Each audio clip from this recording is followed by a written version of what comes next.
Assalamualaikum warahmatullahi wabarakatuh. Bagaimana kabarnya Ananda semuanya yang sholih dan sholihah? Semoga semuanya tetap dalam keadaan sehat ya. Dan untuk Ananda yang hari ini keadaannya kurang sehat, semoga Allah segera mengangkat sakitnya dan diberikan kembali kesehatan. Amin.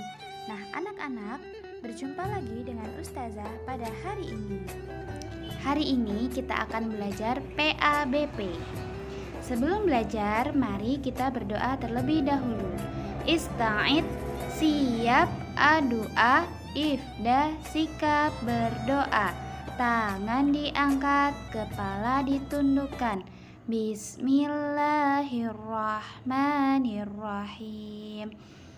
Rabbi zidni ilma warzuqni fahma. Ya Allah, tambahkanlah ilmuku dan berikanlah kami pemahaman yang mudah. Amin ya rabbal alamin. Nah, anak-anak semuanya, tujuan pembelajaran kita pada hari ini adalah mengetahui dan meneladani kisah Nabi Ismail alaihi salam.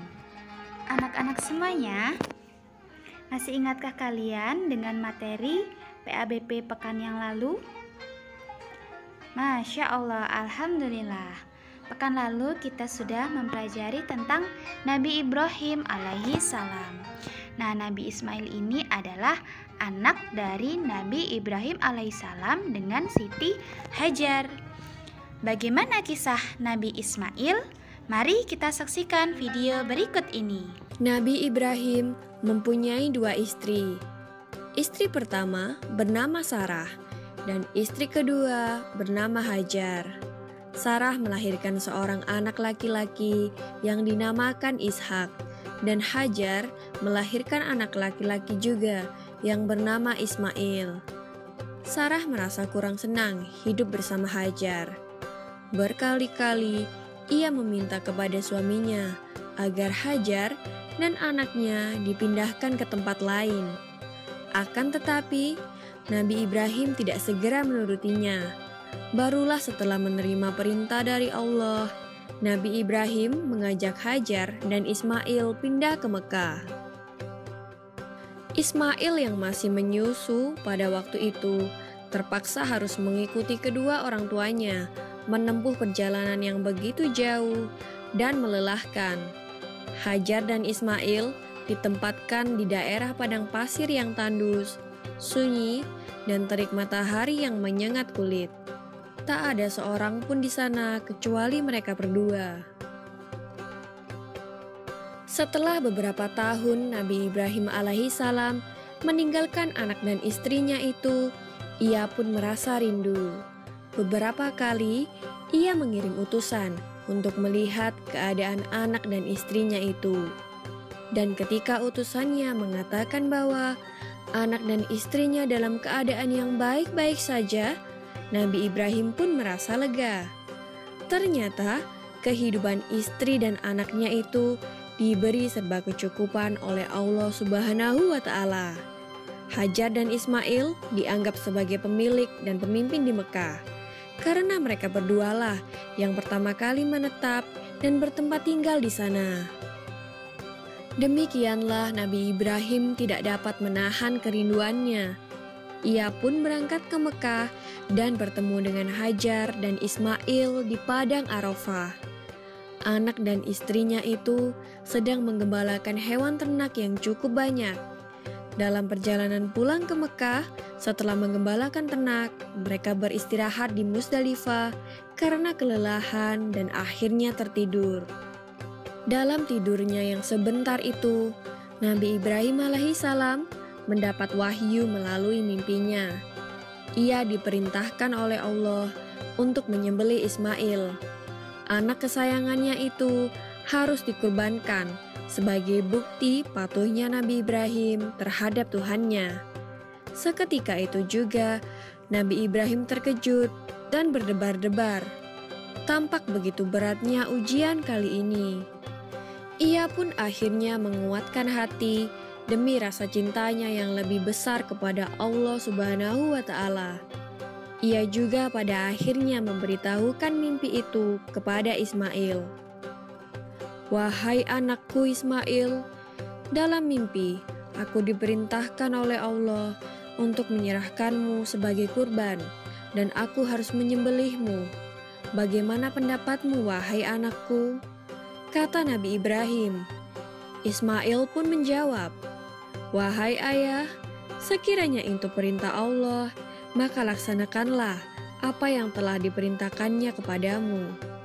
Aku akan tetap sabar dan ikhlas menerima cobaan ini." Dikisahkan iblis berusaha merintangi perintah Allah kepada Nabi Ibrahim. Berkali-kali iblis membujuk Nabi Ibrahim agar tidak melaksanakan perintah itu. Namun Nabi Ibrahim tetap melaksanakan perintah Allah, dan godaan iblis yang begitu dahsyatnya tak akan mampu meruntuhkan ketaatan Nabi Ibrahim kepada Allah. Nabi Ibrahim membawa Ismail ke atas bukit. Di sana, Ismail mengenakan kain penutup mata, dan pedang tajam pun sudah dipersiapkan. Ketika pedang itu sudah berada di leher Ismail, tiba-tiba tubuh Ismail pun diganti dengan seekor kambing yang gemuk oleh malaikat Jibril. Dengan demikian, selamatlah Ismail dari penyembelihan. Allah Subhanahu wa Ta'ala berfirman kepada Nabi Ibrahim, "Hai Ibrahim, kau sudah melaksanakan perintahku dengan ikhlas. Sebagai gantinya, aku berikan binatang ternak untuk disembelih. Ini adalah cobaan besar bagimu." Peristiwa itu terjadi pada tanggal 10 Dzulhijjah di Mina, dan sampai sekarang dirayakan seluruh umat muslim sebagai hari raya Idul Adha. Dan umat Islam yang melaksanakan ibadah haji juga dapat melakukan kurban di Mina sebagai penghormatan atas Nabi Ibrahim alaihissalam. Nah anak-anak, demikianlah tadi kisah tentang Nabi Ismail alaihissalam yang mendapatkan ujian dari Allah. Nabi Ismail memiliki sifat sabar yang sangat luar biasa. Kemudian Nabi Ismail juga tabah saat menghadapi ujian serta ikhlas ketika menghadapi ujian. Allah memberi keselamatan dan kebahagiaan kepada keluarga Nabi Ibrahim dan juga Nabi Ismail alaihissalam karena sudah berhasil melewati ujian yang Allah berikan. Nah anak-anak, demikianlah tadi pembelajaran kita pada hari ini. Mari kita tutup dengan membaca lafaz hamdalah. Alhamdulillahirabbil alamin. Ustazah Soyan minta maaf jika ada kesalahan. Sampai jumpa di pembelajaran selanjutnya. Dan Ustazah akhiri, wassalamualaikum warahmatullahi wabarakatuh.